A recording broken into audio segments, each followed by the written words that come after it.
Chapter 5. Little Bird Part 4. Mizushi and the couple remaining Jashinists meet up, Katori kicking and screaming in their arms. Let go. Let go. Let go. She closes her eyes and brings her hands in the bird seal, and faster than usual, a feather appears. And another, and another, and another.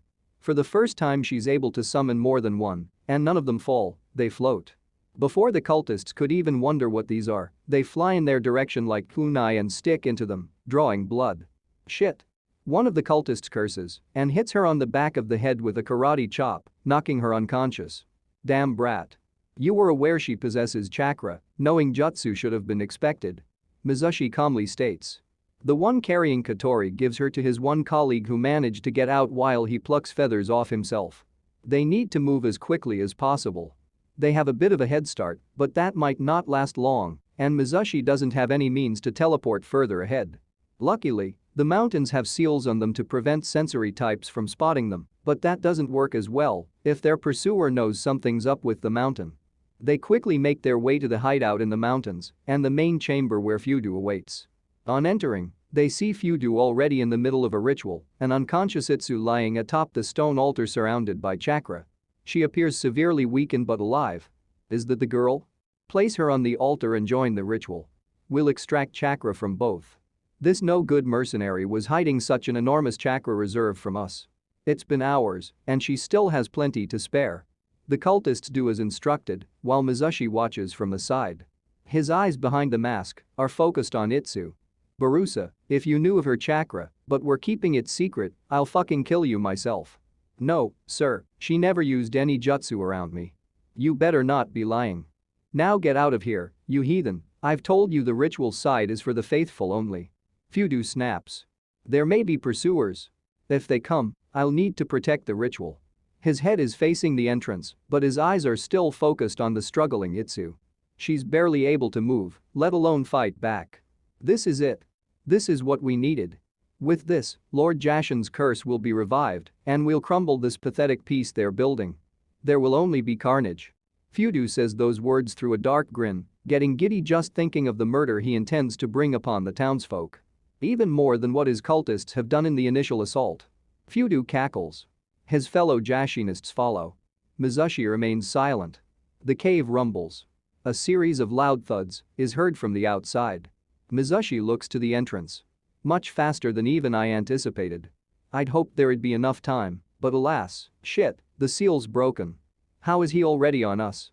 Barusa, you worthless sack of shit, don't just stand there. Fix your mistakes. Mizushi remains motionless for a moment. No. This is enough.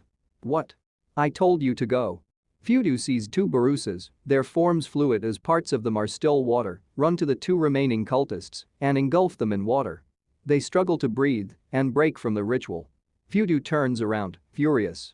You bast. A hand touches him on the chest and a series of seals spring forth. A circular one around the palm and lines moving forth and crisscrossing. He's unable to move. Your project has failed, Fudo, but it can still be useful. We'll be sure to carry on your knowledge. Water and chakra emanate from Fudo's back, from a circular seal exactly opposite of Mizushi's palm. It gathers into a ball as Fudo's skin becomes paler and paler until he falls to the ground. Uzumaki clan's ceiling, soul sphere. He looks to the woman and girl lying on the altar, their chakra no longer being drained. Naruto POV. Naruto and Hinata stand in front of what appears to be an ordinary rockside, but their senses tell them otherwise. With the Byakugan and Sage mode, there are seals in place. Naruto's shadow clones run towards the seal with chakra swirling around their palms, growing larger and larger. Sage art, giant Rasengan barrage. The seals waver under the immense pressure and eventually break, the Rasengan going through the illusions and cracking the rocks the seals were placed on. The false stone surface disappears, finally allowing passage. They both run in and are now able to sense no one inside.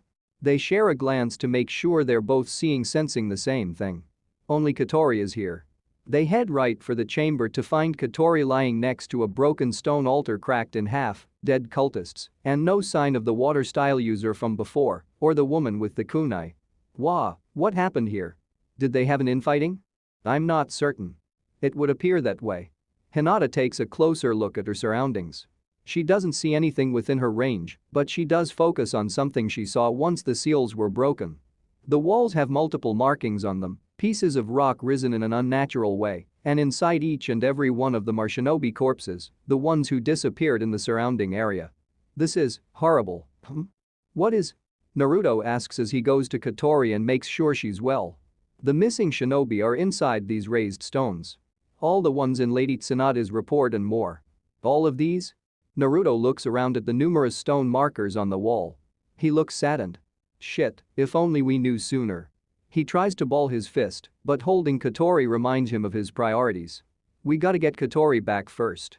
Yes, and once the shinobi from the other villages around, we can come retrieve the bodies of the fallen, so they go back to their proper homes. Before leaving, they investigate the area a bit to find any pieces of information they can. Naruto and Hinata check the main chamber, while Naruto's shadow clones go to the other rooms. As they're about to wrap up, they hear footsteps. They prepare for a battle, but are put at ease once they hear the voice. Singing. Kinda. Yo yo yo. Saw the town was put in suspense, got ready for justice to be dispensed. Met a worried lady on the way who told us they went to the mountain, hey. Came in rushing for aid, slightly delayed, but punishment's already been conveyed. You better know, when all else fails, can always count on the 9 tails. Yeah. A dark-skinned man enters the room. His long silver hair is kept at bay by being tied into cornrows and held by a white forehead protector. He wears a flak jacket similar to the one Naruto has, just in white and with no shirt underneath. That can't be comfy. He also sports 9 swords, all somehow supported on his back. B. Why didn't you say you were nearby? In a familiar empty space, ground resembling water, Naruto sees both B and Yuki, with Kurama behind him. I did. Did Kurama not relay? Yuki asks. There was no need. We had it handled, and we couldn't wait, anyway. Kurama explains. Same old with you, eh? Yuki chuckles, while Kurama just huffs. Back in reality, Hinata looks at the man in surprise. Lord Killer B, they sent you on this mission? B laughs. Well, they were gonna send a different team, but when I heard my man Naruto was gonna be here, I volunteered my guys. He looks around. So you're really already done, huh? Yeah, things kinda happened. We got the gist of what happened back in town, but what happened here? Naruto and Hinata brief B on what went on as he hauls the criminals on his back, with B agreeing it best for everyone to be present when taking out the deceased from their makeshift graves. They make their way to Kusatsu to add them to the pile of cultists captured in the assault by Naruto's shadow clones. On arriving back, they're met by B's students, people Naruto was familiar with. A dark-skinned man with short white hair, a gray hoodie under his flak jacket, and a sword strapped to his back. A dark-skinned woman with long red hair wearing a shirt with ripped sleeves. And a fair-skinned woman with a short blonde bob cut. Amoy, Karui, and Samui. It's you guys. Amoy takes out a lollipop. Hey Naruto. You don't waste time, do you? Karui sighs. So we just ended up being on cleanup duty. Samui nods to them. You handled it well. Kept civilians safe and kept damage to a minimum. Good job. Is that the girl? Thanks. Naruto wasn't exactly expecting a compliment, least of all from this person. He looks down to Katori in his arms. Yeah, this is her. She was drained of her chakra, but is alive. Hinata looks at the girl worried. We should get her healed if we can. I can ease her pain, but I'm no medic. Has the envoy from the hidden hot waters arrived, as well? Samui looks to the side. In a way. 2 shinobi walk towards the group. The man has short brown hair, and what appear to be lizard scales cover his right sleeve, wearing the usual shinobi gear and a dark gray flak jacket. The woman has long black hair covering one eye and a colorful haori draped over her flak jacket. Rather than pants, she wears a robe-like attire that leaves one leg exposed. She's also accompanied by a black panther that occasionally rubs its head against her. However, rather than the 3 slanted lines that represent the hidden hot waters, these shinobi's forehead protectors display a triangle with 2 smaller triangles behind it on either side. Hinata recognizes the symbol. The hidden mountain village? The man approaches first. Naruto Uzumaki and Hinata Hyuga of the hidden leaf, correct? He looks at the girl and motions Naruto to place her down. I can help. His hand grows with green chakra, a medical ninja, and begins working on healing her. Yeah, and who are you guys? You're not hot water ninja. Naruto questions. The woman smirks and licks her lips. Smart and cute. Naruto blushes and Hinata huffs ever so slightly. I'm Takeshi Takage and these are Kuga Tsumatogi and Norineko, and yes, we're Hidden Mountain here on behalf of the Hidden Hot Waters. Kuga blows a kiss as a greeting. Takeshi looks over the girl with his abilities. She's lost most of her chakra. I can transfer some of my own, but it'll still take time for her to recover. Can you use mine? I have a lot. Naruto asks. Granny Chiyo used my chakra when she healed Gaara. Takeshi nods. I can. Naruto places his hands on Katori and Takeshi places his own over. The medic could immediately feel the increase in effectiveness. Wow, this is incredible. With your chakra's quality, her own reserves should be replenished within just a couple of days. Hinata looks on. She's not familiar with Takage, but the Tsumatogi clan is a name she'd heard from Kiba and his sister Hana. Big cat tamers and old rivals of the Inuzuka clan, although they haven't actually fought against each other since the Second Great War. She hadn't had contact with the Hidden Mountain, but their land of forests is to the north of the land of fire. It's separated from the land of steam by the land of rice paddies or land of sound, depending on who you ask. The village and nation had recently started making their presence known as a strong contender. They're in talks of absorbing the land of rice paddies who were left virtually defenseless following Orochimaru's death and the dissolving of the Hidden Sound village. If they're also in talks with the Hidden Hot Waters, you're a far way from home. Hinata probes. Kuga responds as Takeshi focuses on healing. We are. The land of forests and the Hidden Mountain have offered our services in solving problematic issues and helping progress through these new times. It's a transition period for all of us, after all. Samui joins in her usual calm tone. And where are the land of steam criminals to be kept? In the land of forests, of course. It's part of our deal to take care of undesirable elements. Hinata muses. So it's true. The land of forests wants to absorb not one, but two of the smaller nations. Are they trying to rival the five great nations? Kuga walks over and drapes her arms over the younger woman, leaning in far too close for comfort. Her lips are incredibly close to her ear. You shouldn't look so worried, honey. You'll ruin your gorgeous face and your boyfriend might jump in the arms of an older woman who knows how to care for her body. Hinata breaks free and smiles politely to keep up appearances. Thank you for your concern, we're doing quite well. Kuga giggles as Hinata goes to check up on Katori. Karui looks like she's about to pounce. This woman jumped on Amoy the moment they met up, and now she's moved on to Naruto? Amoy sighs. You can't get worked up. What if you snap at her, and she gets angry, and then you fight in the land of fire and cause even more destruction, and ruin the peak? Karui interrupts him with a smack on the head. During this short break, Naruto and Hinata give everyone else the full story, as they did with B. We got done with the greeting, but we gotta decide about the ones that took a beating. We caught way more than we thought, and there's so many deceased, we gotta give their families some peace. We can't carry them all together, whoa, we gotta think of something better. You fools, you tools. Sir B is right. Takeshi stands up, having finished his healing. The criminals we can manage, but if there are multiple deceased, as well, Naruto thinks for a moment and chimes in. I think I can do something about that. Got the idea on the way here, actually. But I gotta get Katori to safety first. The Leaf duo finds Shina and Takeo again. They think about what to do for now since the orphanage is partially destroyed.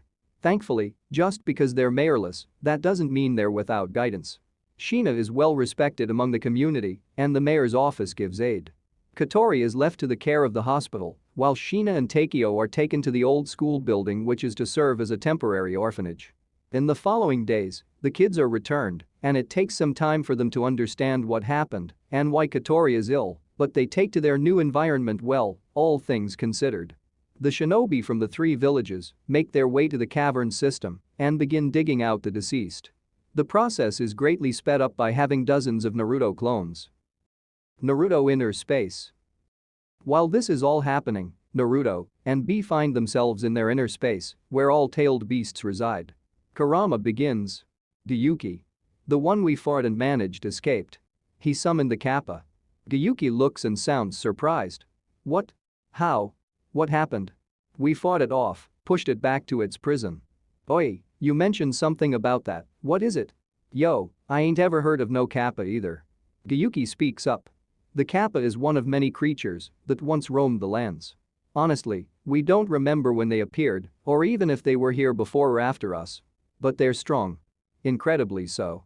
Maybe even more so than us. Speak for yourself. Kurama sounds offended.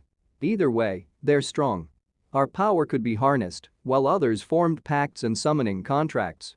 But these guys, they're just trouble. But someone did beat them, right? Kurama said the big gate is a prison, so it's like a seal? They were sealed long ago by a group of very powerful shinobi. They would later come to be known as the Uzumaki clan. Kurama looks down to his Jinchuriki. Your ancestors. B looks even more shocked than Naruto. Wah. Your folks did that? That's whack. The Uzumaki? Then that guy's an Uzumaki too? Or was taught by one, or learned of their secrets somehow. Either way, that's dangerous knowledge. We need to be careful, Naruto. You too, Gyuki, B. B looks up to his tailed beast. Aw, he cares. Just like you said. Gyuki chuckles. Shut up. That's all, now get back to work. Real word. At the end of a 2-day effort, all of them are dug out and their bodies lined up according to village. Hidden leaf, hidden hot water, hidden cloud, and several of unknown origin who are to be taken to the leaf for identification. Alright, Naru bro, what's your idea? B forces a rhyme. It's this. Naruto bites his finger to draw blood and smears it on his palm. Weaving the seals, he slams his palm on the ground. Ninja art summoning. 3 toads, the size of horses, appear in the chamber. I'm sorry to ask you guys, but can you take these guys to the leaf, cloud, and hot water villages? The toads sniff the air and recoil. You're seriously asking this? You have any idea what a bad taste this'll leave? I know, and I'm sorry. I promise I'll repay you back when I go to Mayaboku. The toads sigh. Fine, fine. But only because it's you. And we won't let you forget that promise. Don't worry. I never go back on my word, you know that. Naruto gives a thumbs up. Before the toads can do anything, Samui stops them. We should probably attach notes as well so our guards aren't freaked out by the giant toads appearing in front of them. And to explain the situation. They do exactly that, and toads take the scrolls, each marked as coming from a member of the village, and open up their maws to swallow the bodies. They disappear in a puff of smoke once done. The same is done to the prisoners, them being unconscious, so they don't right to escape. During these days, assistance from the hidden leaf comes. Shinobi to help Kusatsu get back to normal and to help rebuild the minor damages. For that, the expert builder Yamato was sent. You've barely started your mission and you're already causing this much trouble. He sighs. Sorry Captain Yamato. Naruto brings his hand together in an apology. The other shinobi stay for a bit more, making sure to help where they can, but eventually time comes for them to bid their farewells. We're grateful for everything. Not only did you catch them all by yourselves, but you also transported them for us. Takeshi gives an embarrassed smile. We'll be certain to repay you. In any way you want. Kuga smiles and Takeshi has to drag her away. Samui is as matter-of-factly as usual. We should return, as well. You have matters to attend to Lord B. Amoy looks nervous. Yeah, if we take too long, Lord Rikage will get mad. Aren't you going to go on one of your tangents? No, that's pretty much the worst-case scenario. Samui gives a very light smile and shakes her head. Shall we? She turns to Naruto and Hinata. Actually, we were hoping to stay until at least Katori wakes. I want to make sure she's feeling well. Sorry Octopops, I know you came to get us to the cloud, but… Naruto looks up to a window, behind which Katori is recovering. Hey, I getcha. Gotta do what you gotta do, no sweat. Lil girl went through a lot, so make sure she doesn't fret. B offers a fist bump which is quickly returned. I'll stay too. Amoy speaks up. We did promise to escort them back to the cloud and I don't have any missions to do, so I can be their guide. Thank you. Hinata gives him a light bow. Yeah. I'm not too good with the formalities. Karui taps him on the shoulder. Have fun third wheeling. And so they all take their leave and head to their homes. Mizushi POV. Somewhere by a lake, Mizushi sits on the ground with a still weakened Itsu lying beside him. She's breathing with difficulty, but still breathing. He occasionally brings in some water to keep her hydrated. Eventually she wakes up. Seeing who she's with, she tries to dart up and away, but only gets so far before she crumbles back to the ground. You, fuck. Sold me out to Fudo, Mizushi. She hisses his real name. Ah, so you found out. Interesting. But I can assure you I did no such thing.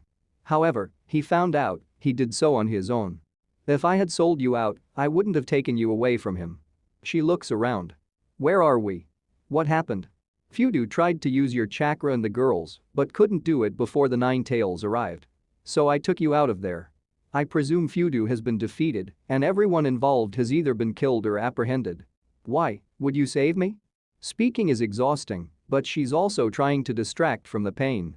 Because it seemed a waste to leave you there. I've a proposition for you. You don't have to agree, but we would very much appreciate it if you do. Who's we? Right on cue, 3 figures emerge from the trees. Well, to be precise 2 people and 1 large feline. Takeshi, Kuga, and Norineko. There you are. Is this the one you mentioned, Mizushi? He nods in confirmation. And what of this Fudu? Mizushi raises his hand and seals appear on his palm. A ball of dripping chakra exits from the markings. He's right here. The ball is absorbed into the seals, and they disappear. Itsu's eyes widen at the display, but she decides there are other priorities right now. She finally notices the headbands. Hidden Mountain? So she turns to Mizushi. Not a rogue, no. He answers before a question is even posed. The masked man stands up and for the first time takes off his mask, revealing a rather ordinary face. Itsu kinda imagined him ugly or disfigured or something, but he doesn't look too bad. I was sent to gauge the value of the Jashinists and whether their curse can be useful to us. Instead, I believe I found something much more valuable. He looks at Itsu and smiles. How about it? I presume you're tired of running as a rogue, so why not come with us? Although for that we would need to see what you actually look like. He smiles knowingly. How did you know? Your movements. You looked unused to your body. You kept moving as you were used to being bigger than you actually are. She looks at him pointedly, and the 2 other people gathered. At the very least, they have her outnumbered, and he knows her secret. She stands up and focuses her chakra. Her eyes turns a blood red with black irises. Kuga raises a brow. The Kitsuryugen? Takeshi smirks. You're of the Chinoika clan. Was. It's a dead clan now. Her veins pop up and become visible from under her skin. Her muscles and skin bulge, and her body expands and tightens. She becomes taller and more muscle-bound. Her long hair that reaches to her back falls off and becomes shoulder length. Mizushi smiles. Much better. He extends a hand to her. The other nations have failed numerous times and now they claim to want peace. We don't believe they can achieve that, but we can. Or rather, our leader can. You don't have a place to belong, and many in the Hidden Mountain are like you, lost and with nowhere to go. She hesitates for a moment. Someone she doesn't know and have been keeping their identities secret from each other for weeks, people from a hidden village spouting crazy nonsense. There are all the red flags here. Going with them can be dangerous and a waste of time. But, is that worse than life so far? No home, no friends, no nothing. Just existing. This would give her a purpose, and if they try to use her, she has the means to fight back. She takes his hand. Itsu Chinoika. Mizushi Asui. Kusatsu Town. Katori groggily wakes up, twisting in bed and grunting in pain. She opens her eyes to see some of the orphans sleeping on and around her bed. She rubs her eyelid and looks to the window, where Naruto is sitting. He turns to her and smiles. Good morning. How are you feeling? He hops off the window and goes next to her. Fine. Her eyes widen, remembering one of her last memories before being taken, and she jolts up. Takeo. Naruto places a hand on her shoulder, leading her to lie down again. Is fine. And Miss Shina, and all the kids. From Katori's yell, some of the kids wake up and see their sister well again. A loud series of noises later, practically everyone has gathered in her room to check up on her. She's caught up on what happened by multiple kids, most of them talking over each other. Shina brings her some food and water, and she eats and drinks like she hadn't eaten in 2 days. Which she hadn't, so it's understandable. She spends some time acclimating and getting back to her feet. She tries to get up quicker than she should, as kids usually do, but is immediately reprimanded for it. The doctor ushers all the kids out so Katori can actually get some rest. Hinata proves a great help with her ability to manipulate others' chakra to speed up the recovery.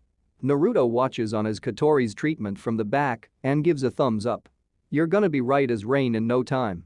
Katori returns the thumbs up, and the sudden motion causes her to wince in pain. No agitating the patient. The doctor calls out to Naruto without even looking back. Sorry, I'll wait outside." He heads for the door, but before he fully exits, he stage whispers to Katori. "You got this." He closes the door and turns around to head outside, only to be met by Amoy standing right next to him. He completely missed him. Naruto jumps back, startled. "Amoy, you're here?" The cloud ninja nods. "Heard the kid's doing good again." "Ah, yeah. She seems a bit better. Sorry for having you wait here all this time." Amoy shrugs. "I don't mind. It's a nice place, good hot springs. And I was curious." "About what?" Naruto cocks his head. "About the guy who became Lord B's friend and even earned Lord A's trust.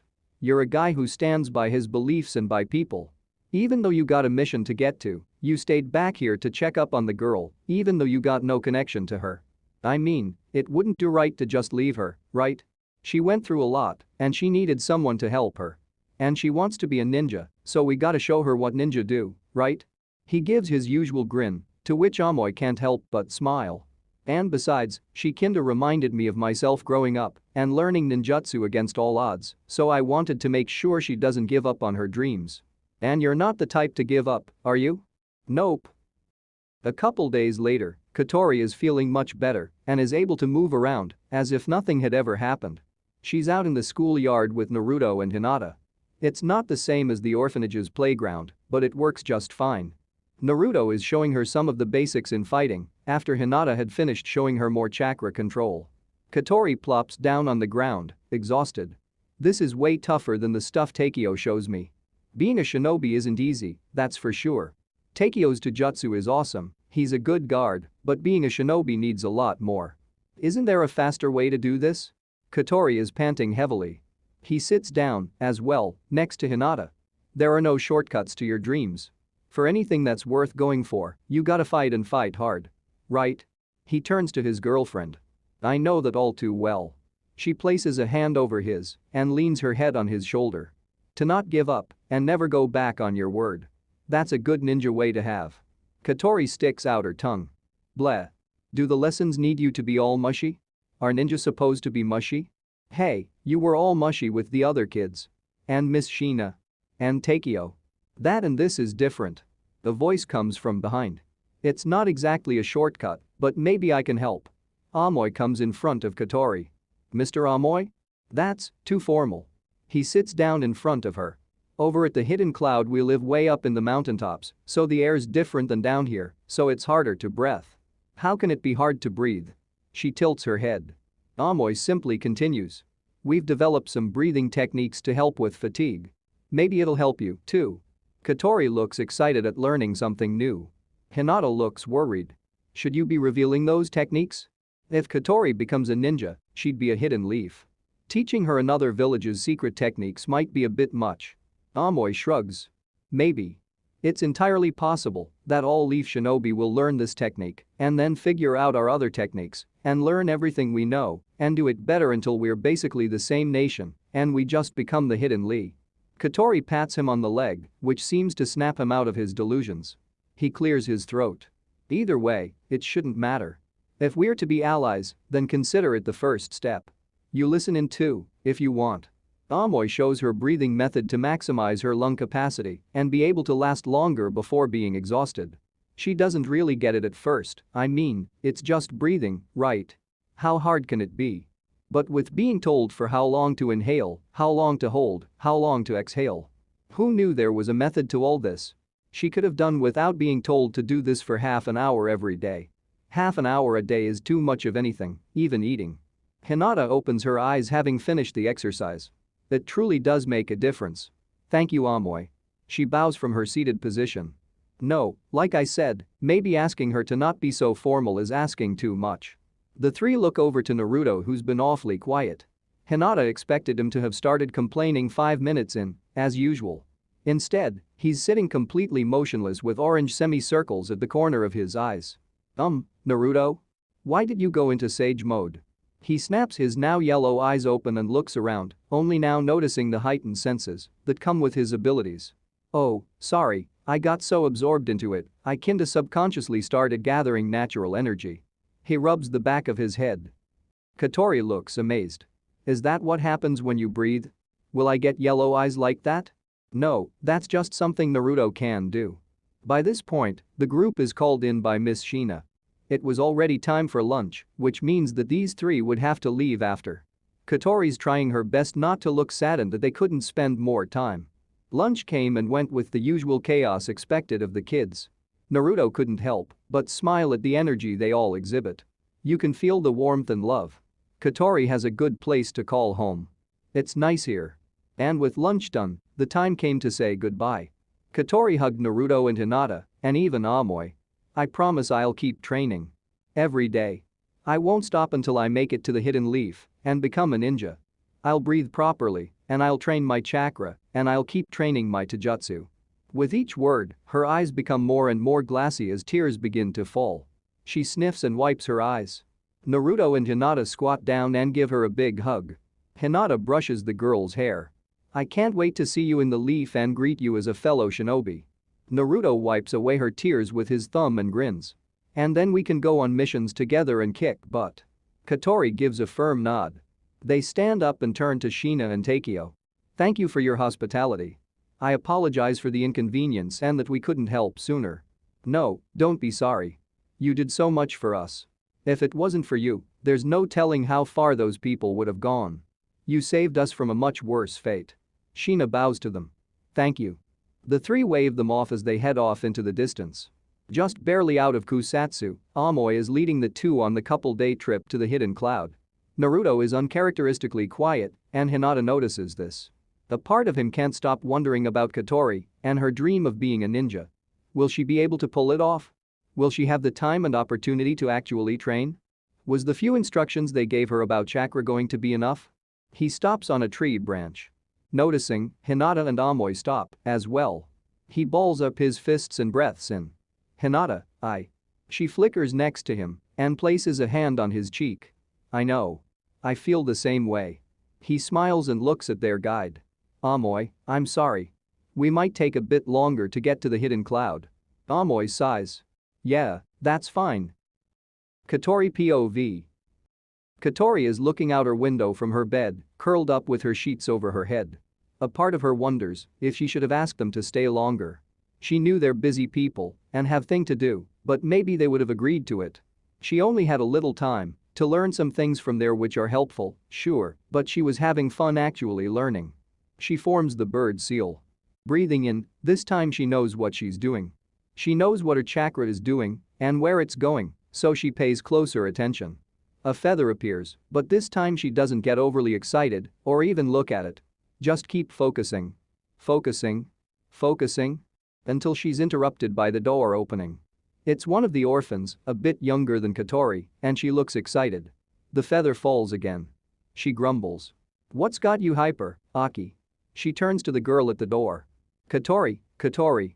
Miss Shina said to go to her office. What for? She raises a brow but doesn't get an answer. The girl just giggles and runs off. She's waiting. Her voice can be heard from the other end of the corridor. Kids fast.